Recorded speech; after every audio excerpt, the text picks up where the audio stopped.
Hello friends, Lulu the library lady here. Let's see what adventure the library has for us today. Today's storytime adventure is The Three Little Pigs by James Marshall.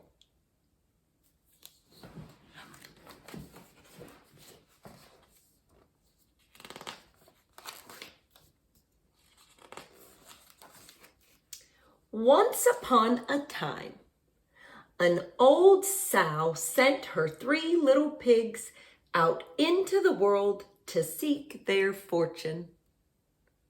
"Now be sure to write," she said, "and remember that I love you."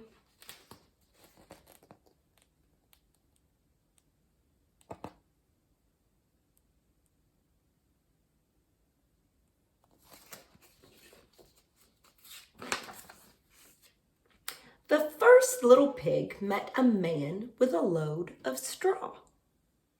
"I know," said the little pig. "I'll buy your straw and build a house."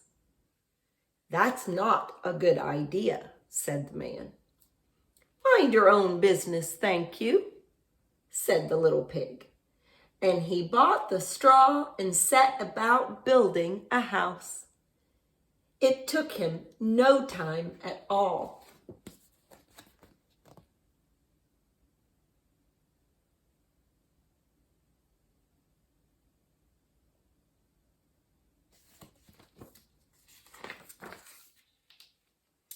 Very soon, a lean and hungry wolf happened by.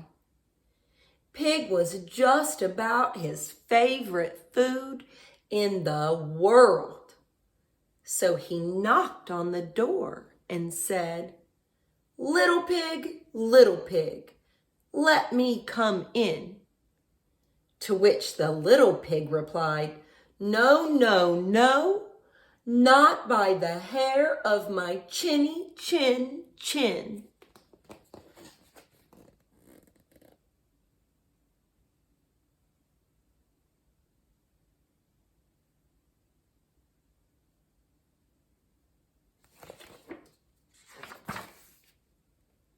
This annoyed the wolf to no end, and he said, "Then I'll huff and I'll puff and I'll blow your house in."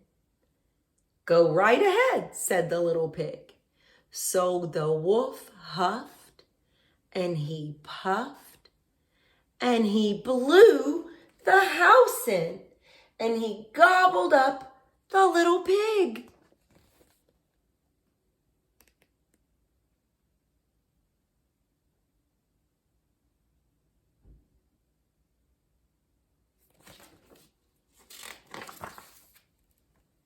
The second little pig met a man with a load of sticks. "I've got it," said the little pig. "I'll buy those sticks and build a house." "I'd think twice about that," said the man. "Oh, pooh," said the little pig. "What would you know?" And he bought the sticks and went to work building a house. "Very pretty," he said.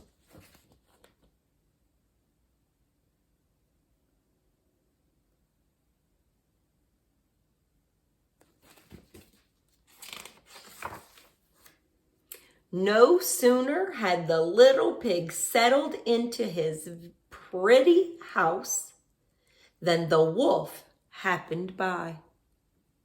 He was still hungry, and he said, little pig, let me come in." To which the little pig replied, "No, no, no, not by the hair of my chinny chin."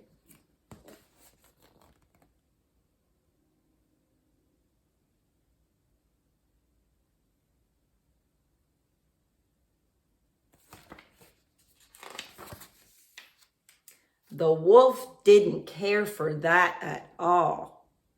And he said, "I'll huff and I'll puff and I'll blow your house in." "Ha, ha, ha," said the little pig. So the wolf huffed and he puffed and he blew the house in and he gobbled up the little pig.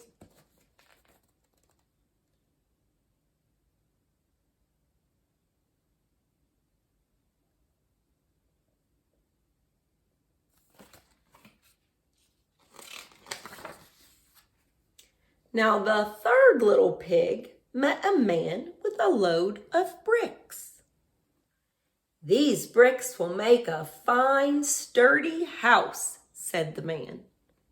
"Capital idea, my good fellow," said the little pig. So he bought the bricks and set about building a house. It took him quite a bit of time, but it was well worth it. "Nice and solid," said the little pig. "Nice and solid."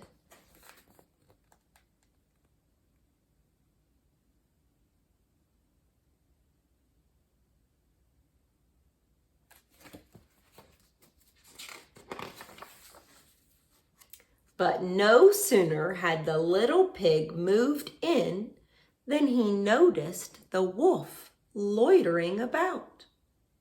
And the wolf, who was still hungry, said, little pig, let me come in."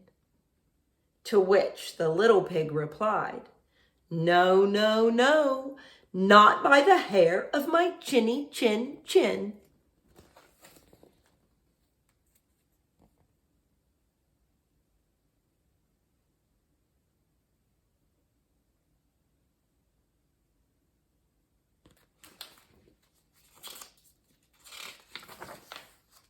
Well, the wolf had heard that before, and he said, "Then I'll huff and I'll puff and I'll blow your house in." "Oh, don't do that," said the little pig. But the wolf huffed and he puffed and he huffed and he puffed until he was quite blue in the face. The house stood firm. "I'll try another approach," muttered the wolf. And he put on his most dazzling smile. "Little pig, I was only teasing," he said. "By the way, I hear tell that Farmer Jones has the most scrumptious turnips. Shall we go pick a few?" "Oh, I'm much too busy now," said the little pig. "What about tomorrow morning?" "Excellent," said the wolf. "I'll come for you at 6.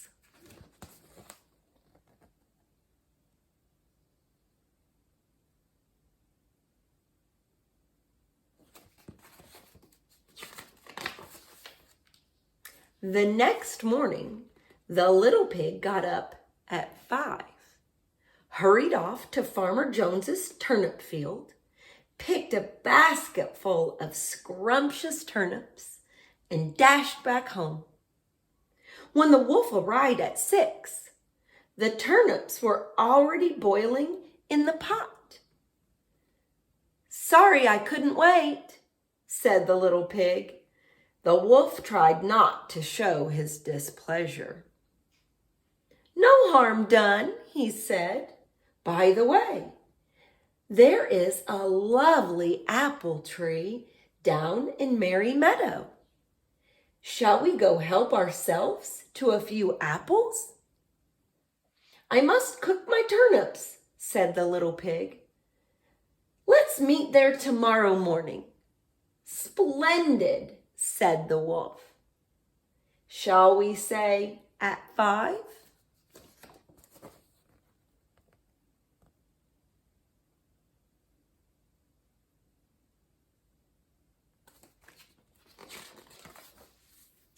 The next morning, the little pig was up at 4 and went off for the apples.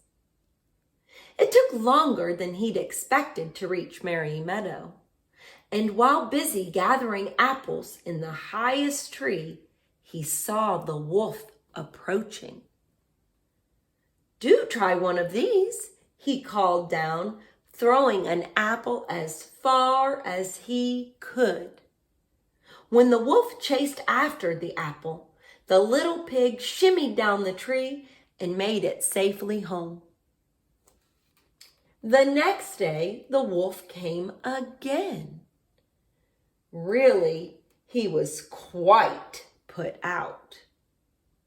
"There's a fair today on Hog Hill," he said. "Would you care to go?" "Why don't we meet there?" said the little pig. "Would 3 o'clock suit you?" "Colossal," said the wolf. 3 it is. Just to make sure, he would be there at 2.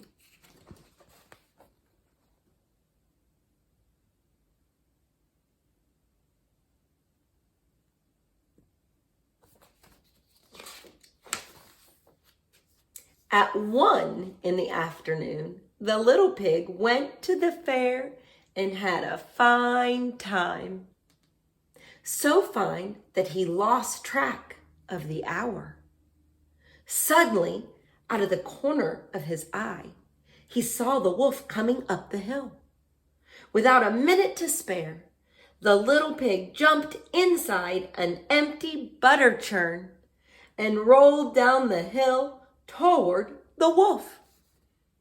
Well, the wolf was so scared, he ran all the way home.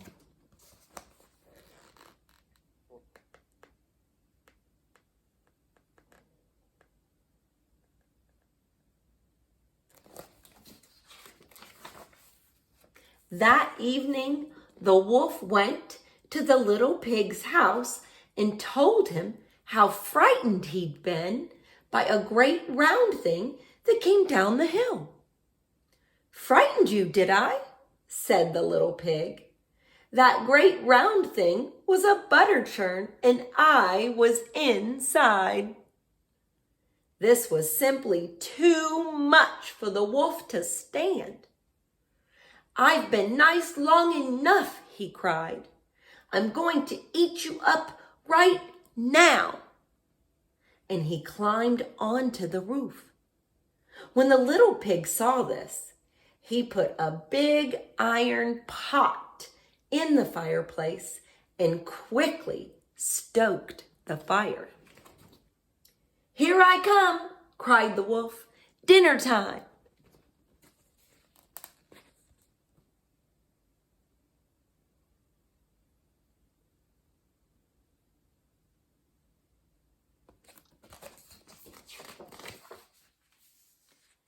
"You can say that again," said the little pig, and he cooked the mean old wolf and gobbled him up.